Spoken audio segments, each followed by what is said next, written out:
नमस्कार साथियों, मैं अक्षयवीर। और साथियों, पिछले एपिसोड में हमने रिच डैड पुअर डैड इस किताब में से प्रस्तावना पढ़ी थी। तो अब हमें उसे वहाँ से आगे कंटिन्यू करेंगे, रिच डैड पुअर डैड किताब। तो साथियों, जैसा कि मैंने आपको बताया था, इसमें 3 चैप्टर है और 3 चैप्टर में से हम अभी पहला चैप्टर शुरू करेंगे। और पहले चैप्टर का नाम है सबक। तो उसमें से हम पहला अध्याय पढ़ेंगे, जो कि पहला है rich dad poor dad. Robert Kiyosaki के अनुसार मेरे 2 डैडी थे, एक अमीर और दूसरे गरीब। एक बहुत पढ़े लिखे थे और समझदार थे। वे पीएचडी थे और उन्होंने अपने 4 साल के अंडर ग्रेजुएट कार्य को 2 साल से भी कम समय में कर लिया था। इसके बाद वे आगे पढ़ने के लिए Stanford university, university of Chicago तथा नॉर्थ वेस्टर्न यूनिवर्सिटी गए। और यह सब उन्होंने पूरी तरह से स्कॉलरशिप के सहारे ही किया। मेरे दूसरे डैडी 8वीं से आगे नहीं थे। दोनों ही अपने करियर में सफल थे। दोनों ने ज़िंदगी भर कड़ी मेहनत की थी। दोनों ने ही काफ़ी पैसा कमाया था, परंतु उनमें से एक पूरी ज़िंदगी पैसे के लिए परेशान होता रहा। दूसरा हवाई के सबसे अमीर व्यक्तियों में से एक बन गया। एक मरने के बाद उसके परिवार, चर्च और ज़रूरतमंदों को करोड़ों डॉलर की दौलत मिली। दूसरा अपने पीछे कर्ज छोड़कर मरा। मेरे दोनों डैडी इरादे के पक्के, चमत्कारी और प्रभावशाली थे। दोनों ने मुझे सलाह दी, परंतु उनकी सलाह एक सी नहीं थी। दोनों ही शिक्षा पर बहुत जोर देते थे, परंतु उनके द्वारा सुझाए गए पढ़ाई के विषय अलग अलग थे। अगर मेरे पास केवल एक ही डैडी होते तो मैं या तो उनकी सलाह मान लेता या फिर उसे ठुकरा देता। चूँकि सलाह देने वाले 2 थे, इसलिए मेरे पास 2 विरोधाभासी विचार होते थे, एक अमीर आदमी का और दूसरा गरीब आदमी का। कभी किसी भी एक विचार को सीधे सीधे मान लेने या ना मानने के बजाय मैं उनकी सलाहों पर काफ़ी सोचा करता था, उनकी तुलना करता था और फिर खुद के लिए फैसला किया करता था। समस्या यही थी कि अमीर डैडी अभी अमीर नहीं थे और गरीब डैडी अभी गरीब नहीं थे। दोनों ही अपने करियर शुरू कर रहे थे और दोनों ही दौलत तथा परिवार के लिए मेहनत कर रहे थे, परंतु पैसे के बारे में दोनों के विचार और नज़रें एकदम अलग थे। उदाहरण के तौर पर एक डैडी कहते थे पैसे का मोह ही सभी बुराइयों की जड़ है, जबकि दूसरे डैडी कहा करते थे पैसों की कमी ही सभी बुराइयों की जड़ है। जब मैं छोटा था तो मुझे दोनों डैडियों की अलग अलग सलाहों से दिक्कत होती थी। एक अच्छा बच्चा होने के नाते मैं दोनों की बातें सुनना चाहता था। परेशानी यह थी कि दोनों एक सी बातें नहीं करते थे। उनके विचारों में ज़मीन आसमान का फ़र्क था। खासकर पैसे के मामले में मैं काफ़ी लंबे समय तक यह सोचा करता था कि उनमें से किसने क्या कहा, क्यों कहा और उसका परिणाम क्या होगा। मेरा बहुत सा समय सोच विचार में ही गुजर जाता था। मैं खुद से बार बार इसी तरह के सवाल पूछा करता, उन्होंने ऐसा क्यों कहा? और फिर दूसरे डैडी की कही हुई बातों के बारे में भी इसी तरह के सवाल पूछता। काश मैं यह बोल सकता, हाँ वे बिल्कुल सही है, मैं उनकी बातों से पूरी तरह सहमत हूँ, या यह कहकर मैं सीधे उनकी बात ठुकरा दूँ, बुड्ढे को यह नहीं पता कि वह क्या कह रहा है। चूँकि दोनों ही मुझे प्यारे थे, इसलिए मुझे खुद के लिए सोचने पर मजबूर होना पड़ा। इस तरह सोचना मेरी आदत बन गई, जो आगे चलकर मेरे लिए बहुत फ़ायदेमंद साबित हुई। अगर मैं एक तरह से ही सोच पाता तो यह मेरे लिए इतने फ़ायदेमंद नहीं होता। दोस्तों, मैं एक वहाँ यहाँ पे सेंटेंस रिपीट करता हूँ। चूँकि दोनों ही मुझे प्यारे थे, इसलिए मुझे खुद के लिए सोचने पर मजबूर होना पड़ा। इस तरह सोचना मेरी आदत बन गई, जो आगे चलकर मेरे लिए बहुत फ़ायदेमंद साबित हुई। अगर मैं एक तरह से ही सोच पाता तो यह मेरे लिए इतना फ़ायदेमंद नहीं होता। दोस्तों, जैसे कि यहाँ पे लेखक ने कहा है कि मुझे दोनों तरफ से सोचना पड़ता था, लेकिन यही आदत उनके लिए आगे चल के फ़ायदेमंद साबित हुई। तो मुझे यही कहना है साथियों आपको कि अभी जो आपका स्ट्रगल है, या फिर अगर किसी चीज़ से आपको तकलीफ़ हो रही है, तो आगे चल के कहीं ना कहीं वो आपको आपके आने वाले फ्यूचर के लिए आपको सपोर्ट करती है या फिर आपके लिए अच्छी होती है। धन दौलत का विषय स्कूल में नहीं बल्कि घर पर पढ़ाया जाता है। शायद इसलिए अमीर लोग और ज़्यादा अमीर होते जाते हैं, जबकि गरीब और ज़्यादा गरीब होते जाते हैं, और मध्य वर्ग कर्ज में डूबा रहता है। हम में से ज़्यादातर लोग पैसे के बारे में अपने माता पिता से सीखते हैं। कोई गरीब पिता अपने बच्चे को पैसे के बारे में क्या सिखाता है? वह सिर्फ इतना ही कह सकता है, स्कूल जाओ और मेहनत से पढ़ो। हो सकता है वह बच्चा अच्छा नंबरों से कॉलेज की पढ़ाई पूरी कर ले, फिर भी पैसे के मामले में उसकी मानसिकता और उसका सोचने का ढंग एक गरीब आदमी जैसा ही बना रहेगा। यह सब उसने तब सीखा था जब वह छोटा बच्चा था। धन का विषय स्कूलों में नहीं पढ़ाया जाता। स्कूलों में शैक्षणिक और व्यावसायिक निपुणताओं पर जोर दिया जाता है। न कि धन संबंधी निपुणता पर। इससे यह साफ हो जाता है कि जिन स्मार्ट बैंकर्स, डॉक्टर्स और अकाउंटेंट्स के स्कूल में अच्छे नंबर आते हैं वे जिंदगी भर पैसे के लिए संघर्ष क्यों करते हैं।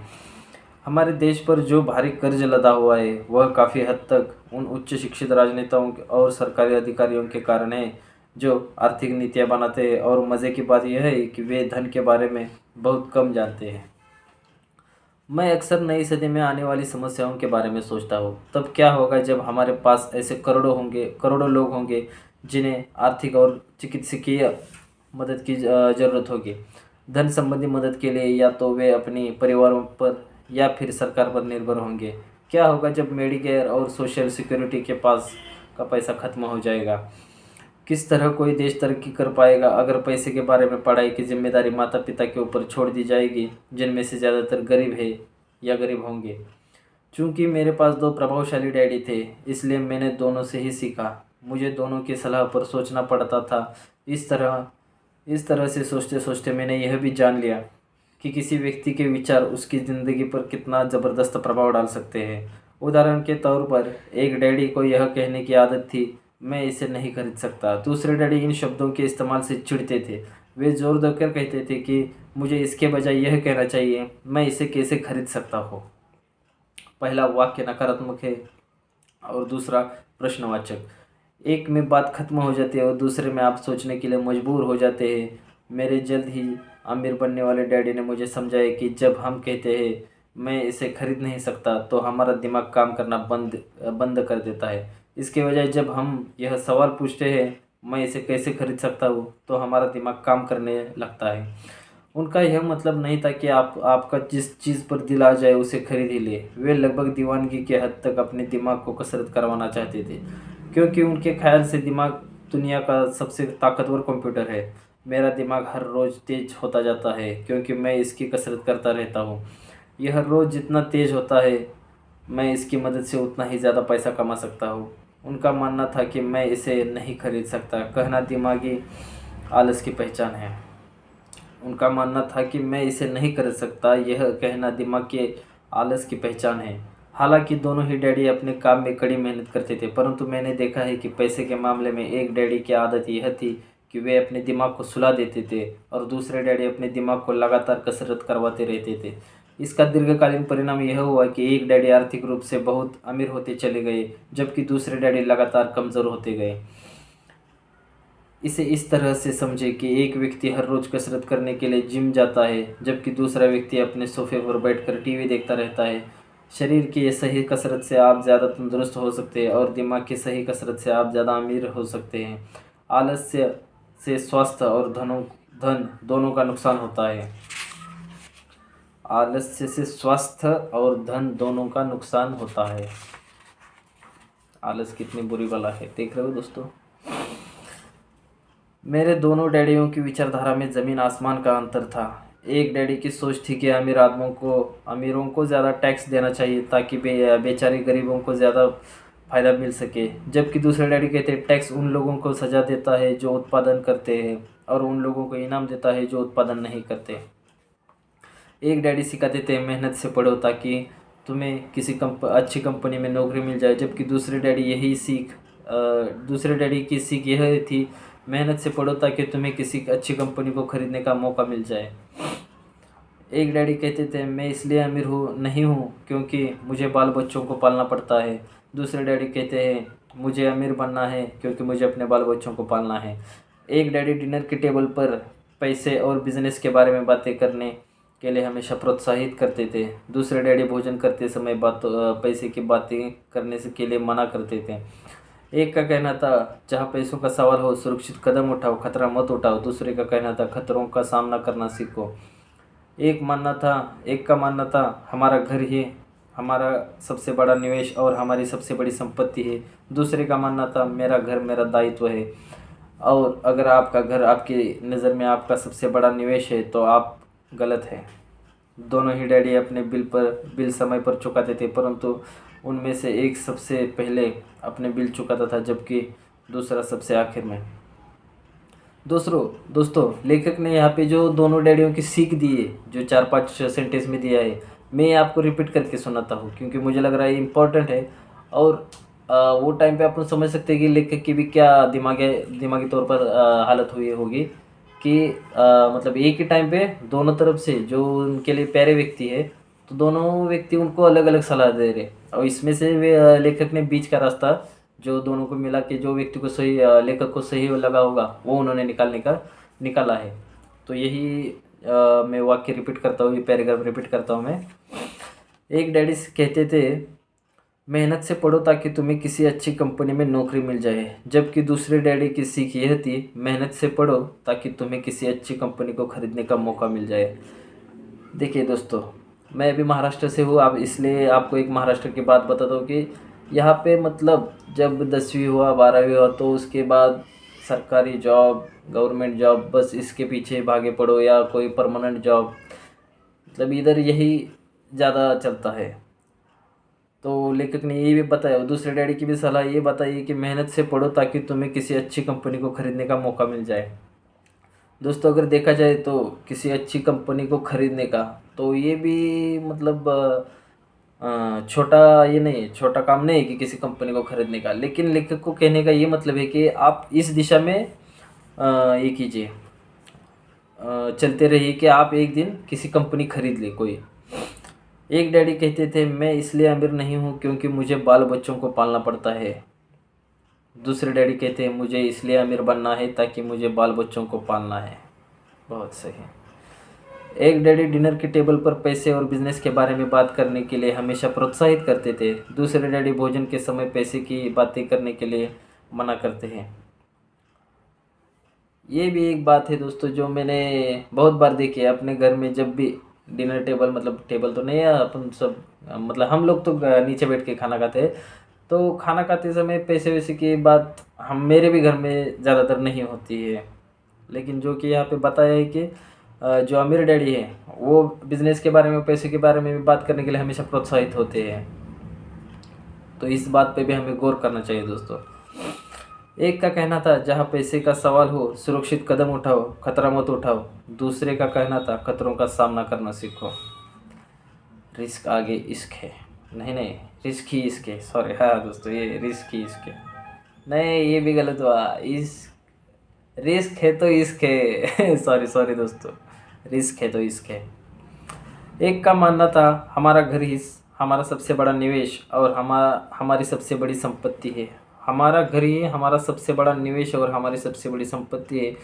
दूसरे का मानना था, मेरा घर मेरा दायित्व है, और अगर आपका घर आपकी नज़र में आपका सबसे बड़ा निवेश है तो आप गलत है। लाइबिलिटीज। दोनों ही डैडी अपने बिल समय पर चुकाते थे, परंतु उनमें से एक सबसे पहले अपने बिल चुकाता था जबकि दूसरा सबसे आखिर में।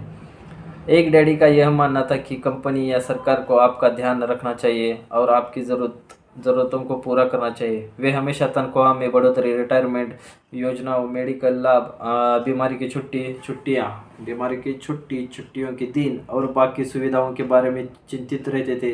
वे अपने 2 चाचाओं से बहुत प्रभावित थे जो सेना में चले गए थे, और 20 साल के सक्रिय जीवन के बाद उन्होंने अपने रिटायरमेंट और जीवन भर के आराम का इंतज़ाम कर लिया था। वे मेडिकल लाभ के विचार को पसंद करते थे और सेना द्वारा अपने रिटायरमेंट कर्मचारियों को दी जा रही सुविधाओं की भी तारीफ करते थे।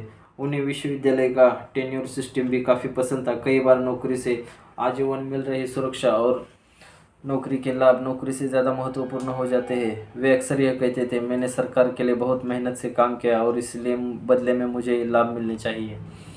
दूसरे डैडी पूरी तरह से आर्थिक स्वावलंबन में विश्वास करते थे। वे सुविधाभोगी मानसिकता के विरोधी थे। वे यह मानते थे कि इस तरह की मानसिकता लोगों को कमज़ोर और आर्थिक रूप से ज़रूरतमंद बनाती है। उनका दृढ़ विश्वास था कि आदमी को आर्थिक रूप से सक्षम होना चाहिए। एक डैडी कुछ डॉलर बचाने के लिए परेशान रहे, दूसरे डैडी एक के बाद एक निवेश करते रहे। एक डैडी ने मुझे बताया कि अच्छी नौकरी तलाशने के लिए अच्छा सा बायोडाटा कैसे लिखा जाए। दूसरे ने मुझे सिखाया कि कैसे मजबूत व्यावसायिक और वित्तीय योजनाएं लिखी जाए जिससे मैं नौकरियां दे सकूं। दो प्रभावशाली डैडियों के साथ रहने के कारण मुझे यह विश्लेषण का मौका मिला कि उनके विचारों का यह जीवन कितना प्रभाव हो रहा है, जीवन पर कितना प्रभाव हो रहा है। मैंने पाया कि दरअसल लोग अपने विचारों से ही अपने जीवन को दिशा देते हैं। उदाहरण के तौर पर मेरे गरीब डैडी हमेशा कहा करते थे, मैं कभी अमीर नहीं बन पाऊंगा, और उनकी यह भविष्यवाणी ये सही साबित हुई। दूसरी तरफ मेरे अमीर डैडी हमेशा खुद को अमीर समझते थे। वे इस तरह की बातें करते थे, मैं अमीर हूँ और अमीर लोग ऐसा नहीं करते। एक बड़े आर्थिक झटके के बाद जब वे दिवालियापन के कगार पर थे, तब भी वे खुद को अमीर आदमी ही अमीर आदमी ही कहते रहे। वे अपने समर्थन में यह कहते थे, गरीब होने और पैसा न होने में फ़र्क होता है। पैसा पास में न होना अस्थायी होता है, जबकि गरीबी स्थायी है। मेरे गरीब डैडी यह भी कहते थे, मेरे पैसों में कोई रुचि नहीं है या पैसा महत्वपूर्ण नहीं है। मेरे अमीर डैडी हमेशा कहते थे, पैसे से बहुत ताकत है। हो सकता है हमारे विचारों की ताकत को कभी भी मापा न जा सके या फिर उन्हें पूरी तरह से समझा ना जा सके, फिर भी बचपन में ही यह समझ गया था कि हमें अपने विचारों पर ध्यान देना चाहिए। और अपनी अभिव्यक्ति पर भी मैंने देखा है कि मेरे गरीब डैडी इसलिए गरीब नहीं थे क्योंकि वे कम कमाते थे, बल्कि इसलिए गरीब थे क्योंकि उनके विचार और काम गरीबों की तरह थे। दो डैडी होने के कारण बचपन से ही मैं इस बारे में बहुत सावधान हो चला था कि किस तरह की विचारधारा अपनाऊं, मैं किसकी बात मानूं, अपने अमीर डैडी की या अपने गरीब डैडी की। हालांकि दोनों ही शिक्षा और ज्ञान को बहुत महत्वपूर्ण मानते थे। क्या सीखा जाए, इस बारे में दोनों की राय अलग अलग थी। एक चाहते थे कि मैं पढ़ाई में कड़ी मेहनत करूं, डिग्री लूं, पैसे कमाने के लिए अच्छी सी नौकरी ढूंढ लूं। वे चाहते थे कि मैं एक पेशेवर अधिकारी, वकील या अकाउंटेंट बन जाऊं या MBA कर लूं। दूसरे डैडी मुझे प्रोत्साहित करते थे कि मैं अमीर बनने का रहस्य सीख लूं, यह समझ लूं कि पैसा किस तरह काम करता है और यह जान लूं कि इससे अपने लिए कैसे काम लिया जाता है। मैं अपने लिए काम नहीं करता, इन शब्दों को वे बार बार दोहराया करते थे। पैसा मेरे लिए काम करता है। 9 वर्ष की उम्र में मैंने यह फैसला किया कि पैसे के बारे में मैं अपने अमीर डैडी की बात सुनूंगा और उनसे सीखूंगा। यह फैसला करने का मतलब था कि अपने गरीब डैडी की बातों पर ध्यान न देना। हालांकि उनके पास कॉलेज की बहुत सी डिग्रियाँ थी जो मेरे अमीर डैडी के पास नहीं थी। रॉबर्ट फ्रॉस्ट का सबक। रॉबर्ट फ्रॉस्ट मेरे पसंदीदा कवि है। हालांकि उनकी बहुत सी कविताएं पसंद है, परंतु द रोड नॉट टेकन मुझे सबसे ज़्यादा पसंद है।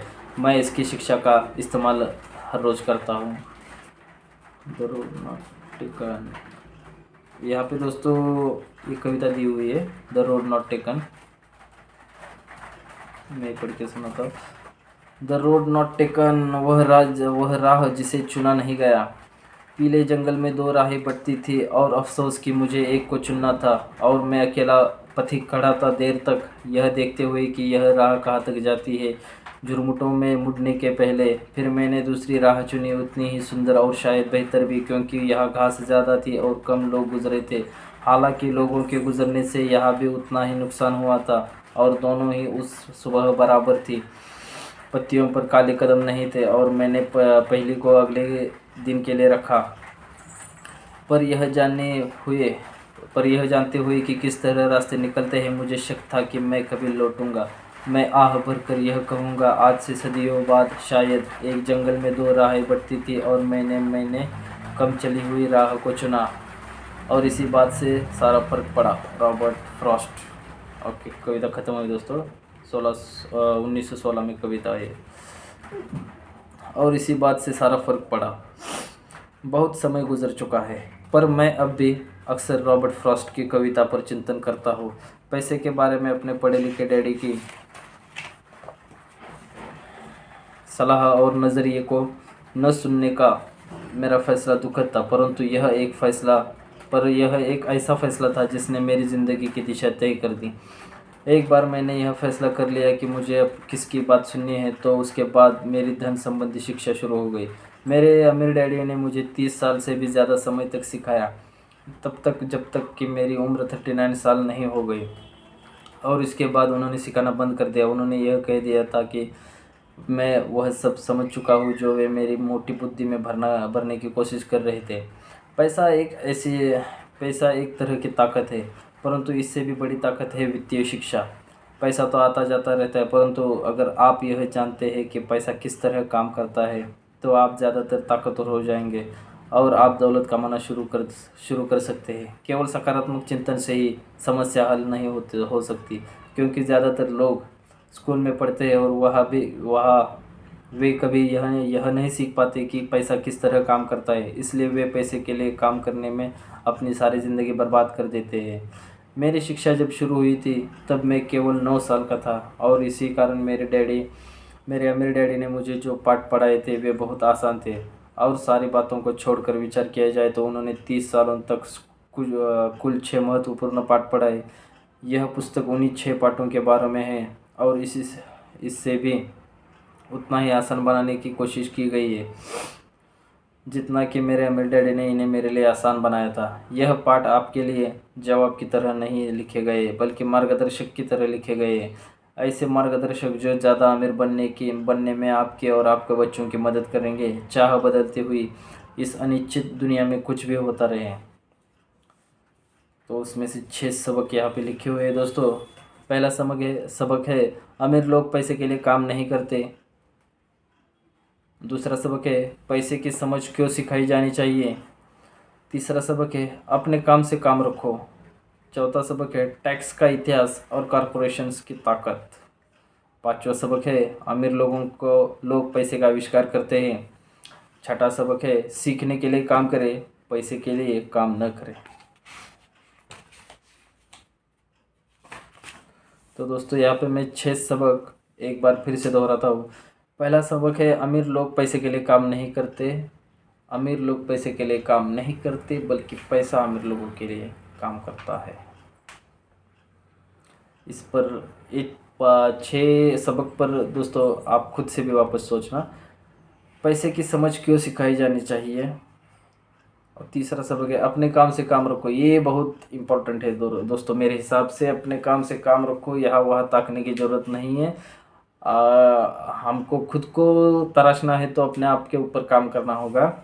अगर हम दूसरों की गलतियों की तरफ देखते रहे तो अपने काम से काम नहीं रख पाएंगे और खुद कभी आगे नहीं बढ़ पाएंगे। इसलिए अपने काम से काम रखना बहुत ज़रूरी है दोस्तों। चौथा सबक है टैक्स का इतिहास और कॉरपोरेशंस की ताकत। टैक्स का इतिहास और कॉरपोरेशंस की ताकत है, ठीक है, इसको भी देखना पड़ेगा। पांचवा सबक है दोस्तों अमीर लोग पैसे का आविष्कार करते हैं। अमीर लोग पैसे का आविष्कार करते हैं। जैसा कि अभी हाल ही में एक डायलॉग फेमस हुआ है, पैसा कमाया नहीं बनाया जाता है। तो बस यही है, अमीर लोग पैसे का आविष्कार करते हैं। सीखने के लिए काम करें, पैसे के लिए काम ना करें। ये बहुत महत्वपूर्ण लगता है दोस्तों। सीखने के लिए काम करें, पैसे के लिए काम ना करें।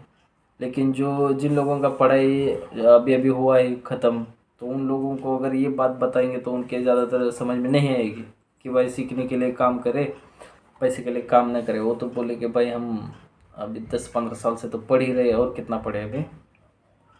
तो पढ़ने की बात नहीं, सीखने का बात है दोस्तों। और यहाँ पे दोस्तों हमारा जो पहला अध्याय था वो ख़त्म हुआ है इसी के साथ। तो इसी के साथ मैं आपकी इजाज़त लेता हूँ। अगली पार्ट में मिलेंगे दोस्तों। आपके साथ जय हिंद, जय भारत, जय श्री राम।